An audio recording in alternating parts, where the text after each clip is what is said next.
आज टर्मिनल में एक शख्स को कुचल डाला है। कुछ ही देर पहले की ये घटना है। सुजाता हमारे साथ जुड़ रही हैं इस पर और जानकारी के साथ, लेकिन ये कुछ देर पहले का हादसा है जिसकी हम आपको खबर दे रहे हैं। कुछ तस्वीरें भी वहाँ की आई हैं कि बेस्ट बस ने एक और शख्स को कुचल डाला है, क्योंकि कुछ ही दिनों पहले एक और घटना भी हुई थी। बस सोमवार की बात है जब कुर्ला में एक बस का एक्सीडेंट हुआ था। उस बस के अंदर की सीसीटीवी फुटेज आई है जिसमें साफ तौर पर देखा जा सकता है कि जो बस के अंदर बैठे हुए यात्री हैं वो इस बस के टकराते ही घबरा जाते हैं, बाहर निकलने की कोशिश करते हैं। इसमें भी लोगों की जानें गई थीं।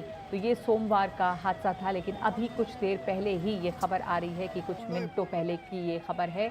ये एक हादसा हुआ एक बार फिर से छत्रपति शिवाजी टर्मिनल के पास, जहां पर बेस्ट की बस ने टक्कर मारी है और एक शख्स को कुचल डाला है और इसमें शख्स की मौत हो गई है। बड़ा हादसा एक और मुंबई से सामने आया है। सोमवार के हादसे के बाद एक और हादसा, इसमें भी बेस्ट बस ही आरोपी है। तो वो भी बस हादसा था जो सोमवार को हुआ, जहां पर कई लोगों को कुचलने का आरोप था बेस्ट की बस पर। और आज फिर एक अनकंट्रोल्ड बेस्ट बस ने यहाँ टक्कर मारी छत्रपति शिवाजी टर्मिनल के पास और उसमें एक शख्स की मौत हो गई है।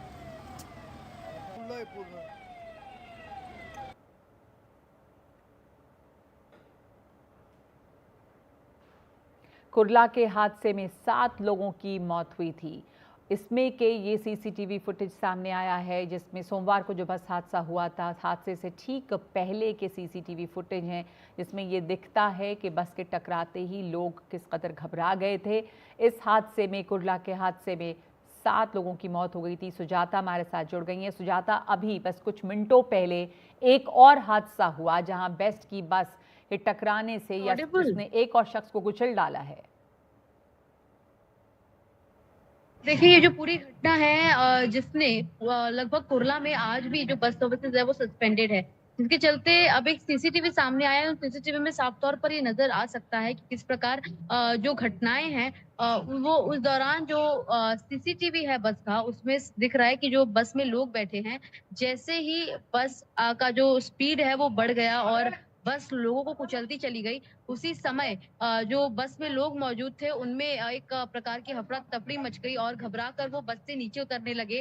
इमरजेंसी एग्ज़िट किया उन्होंने। हमेशा एक बेस्ट के बस में इमरजेंसी एग्ज़िट होता है और एक अलार्म होता है। उसे तुरंत बजाया गया और जो रेड लाइट है उसने कहीं न कहीं इंडिकेट किया कि अब बस को रुकना चाहिए। इसके बावजूद बस रुकती नहीं है और बस लगभग 300 मीटर तक लोगों को कुचलती चली जाती है। जिसके चलते अभी सीसीटीवी में भी जो पहले डिटेल्स सामने आए थे उसमें उस बेस्ट के बस में लगभग 60 से ज़्यादा पैसेंजर्स मौजूद थे और ये जो 60 पैसेंजर्स हैं, ये कहीं न कहीं उसमें बुज़ुर्ग और महिलाएँ और छोटे बच्चे भी शामिल थे।